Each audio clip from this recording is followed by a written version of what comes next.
Batchmaster and the Supply Snake. With his fourth dark curse, Covidius summoned and unleashed the Supply Snake, who very well knew how complex or multi-layered the distribution channels were, and quickly gained complete authority over them. The evil serpent forced manufacturers to procure from the Dark Wizard suppliers, who were far from being qualified. The disappointed and despaired manufacturers were consistently failing to meet the customer orders and deadlines, and their businesses were now on the brink of a collapse. Hearing their plea, Batchmaster swore to put an end to this curse.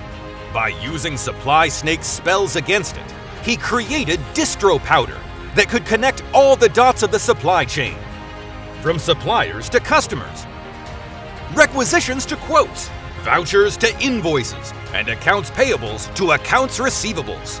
Eventually, the Supply Snake couldn't stand the newfound transparency and consequently lost its tight grip over the supply chain. It went away, taking along the vendor mismanagement, returns, and delays in delivery with it. Batchmaster, seeing the businesses flourish, left for the next challenge before the sun rose.